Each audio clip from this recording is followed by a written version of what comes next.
देश और दुनिया की तमाम बड़ी खबरों के लिए आइए रुख करते हैं सोशल मीडिया पर।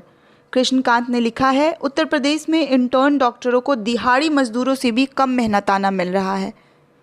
हर रोज़ 10 से 12 घंटे, कभी कभी 16 घंटे की इमरजेंसी ड्यूटी और हर रोज़ का स्टाइपेंड महज 250 रुपये।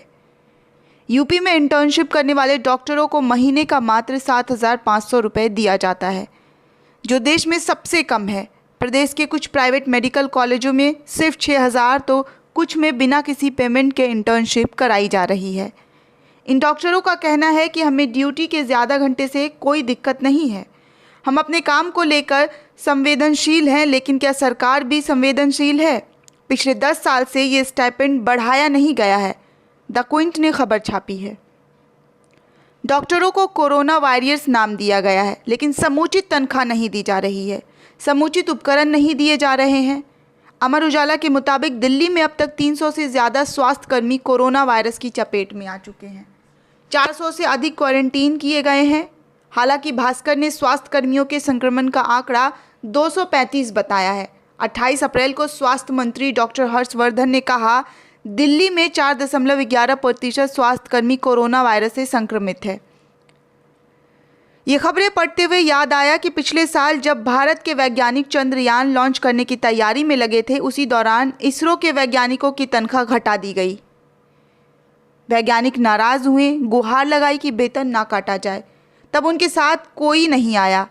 वैज्ञानिकों ने अपने चेयरमैन को पत्र लिखा कि हम बहुत हैरत में हैं और दुखी हैं, लेकिन कोई गर्वेला इंडियन उनके साथ नहीं खड़ा हुआ। इसरो वैज्ञानिकों और इंजीनियरों को 1996 से मिल रही 2 अतिरिक्त वेतन वृद्धि को बंद कर दिया गया, जो कि एक तरह की प्रोत्साहन अनुदान राशि थी। बाद में जब चंद्रयान लॉन्च हो गया तो पीएमजी मीडिया के साथ लेकर आए, वैज्ञानिकों से गले मिले, भावुक हुए और बोले हमें गर्व है। यही डॉक्टरों के साथ हो रहा है। हमारे देश में गर्व करने और कराने का तरीका अनूठा है। आगे धनंजय कुमार ने लिखा है, सोशल डिस्टेंसिंग मजाक बनकर रह गया है, इसका पालन शायद ही 5% लोग करते हैं। ये बेहद दुखद और अक्षम्य है। देश के नागरिक पुलिस के डंडे के बिना चेतावनी या अनुशासन का पालन नहीं करते हैं। इससे पता चलता है कि कितने निचले दर्जे के हैं देश के नागरिक। कुछ बेवकूफ़ और ज़्यादातर ओवर स्मार्ट हैं। बहुत मुश्किल है यार, ये उन लोगों के लिए दुखदाई है जो मुद्दों को लेकर गंभीर होते हैं। आगे वसीम अकरम त्यागी ने लिखा है, सीए आंदोलन के दौरान मैंने एक तथाकथित सेलिब्रिटी के बारे में लिखा था कि ऐसे लोगों को आंदोलन के मंच से दूर रखा जाए। ये लोग सिर्फ नुकसान ही पहुंचाएं। आज कई लोगों को देख रहा हूं कि उसी शख्स के अभिनेता इरफान खान के निधन से संबंधित ट्वीट्स के स्क्रीनशॉट सोशल मीडिया पर घुमाते हुए उसकी निंदा कर रहे हैं। आगे धनंजय कुमार ने लिखा है, प्रवासी मजदूर और छात्रों को घर भेजने का निर्णय आखिरकार हुआ। ये बहुत पहले हो जाना चाहिए था। निर्णय लेने में देरी बताती है कि निर्णय लेने वाले लोग कितने योग्य हैं। अब जब निर्णय ले ही लिया है तो इसी बात की भी गारंटी राज्य सरकार तय कर ले कि जो भी राज्य में आएंगे उनकी पूरी कठोरता से एकांतवास का पालन करना होगा।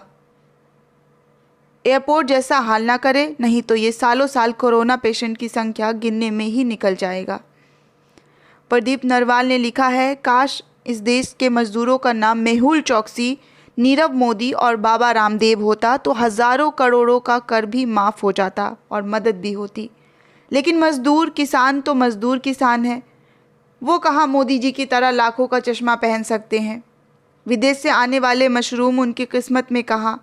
उनके प्राइवेट प्लेन में बैठ के थोड़े ही ना मोदी जी विदेश यात्राएं की हैं। लेकिन देखिए, मेहुल चौकसी भगोड़ा होकर भी साहब का प्रिय है और देश का मजदूर जान देकर भी धक्के खा रहा है। लक्ष्मी प्रताप सिंह ने लिखा है, इन्हें पहचानते हो? प्रधानमंत्री मोदी जी का ट्विटर, फेसबुक साइट, सब यही देखते हैं।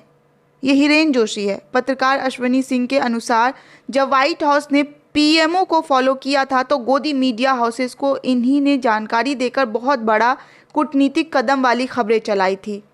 अब जब अनफॉलो किया है तो कूटनीतिक नुकसान क्यों ना, कहाँ जाए भाई। ये जो मोदी जी की ट्वीट के बारे में दूसरे देशों के नेताओं के ट्वीट आते हैं ना, तो ज़्यादा छाती चौड़ी ना करना।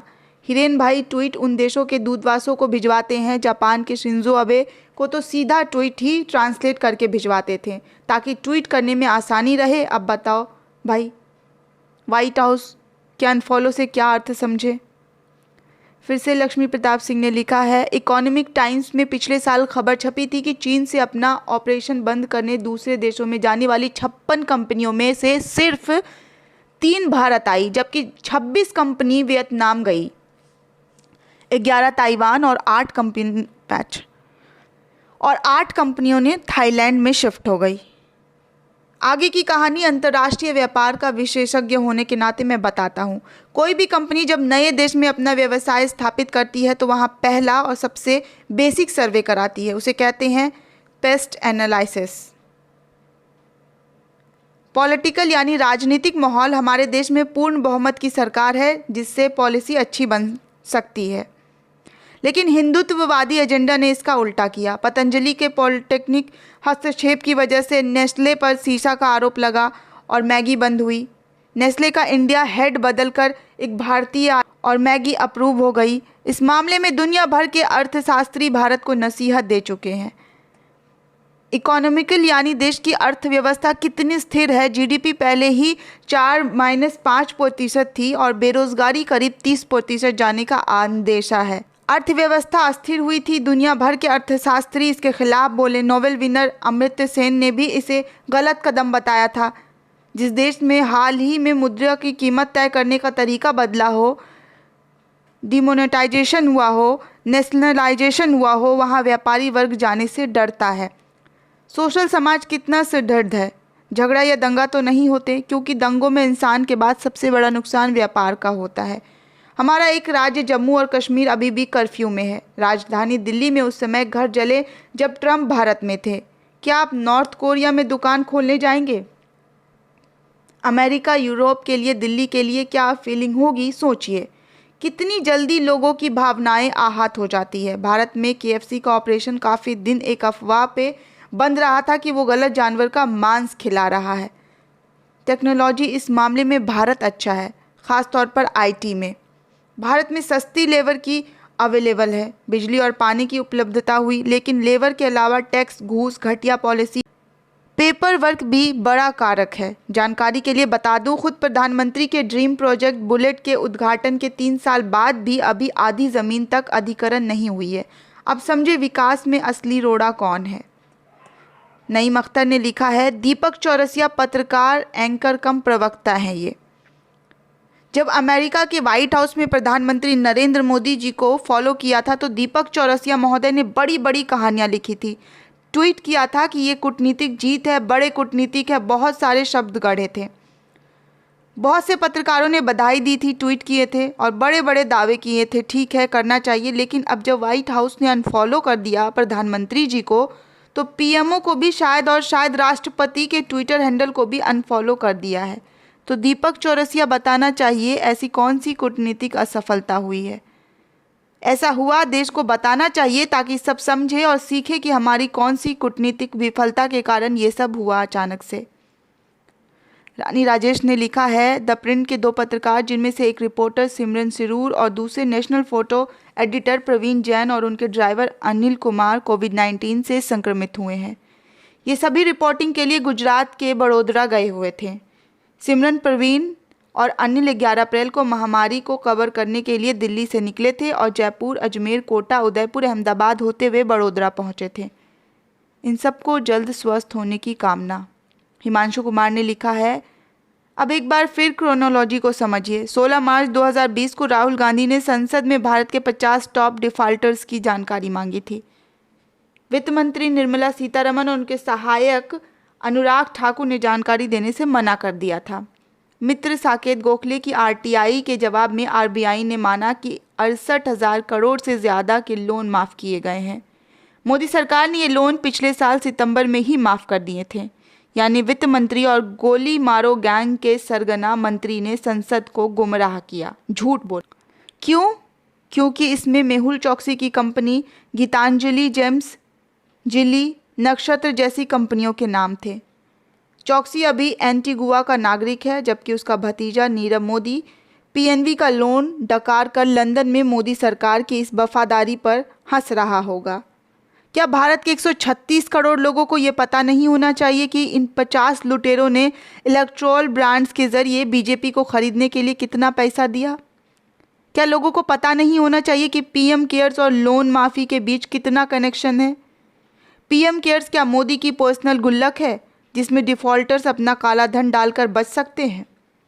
7 महीने पहले जो पर्दे के पीछे हुआ उसे शुद्ध हिंदी में चोरी और दलाली का रिश्ता कहते हैं।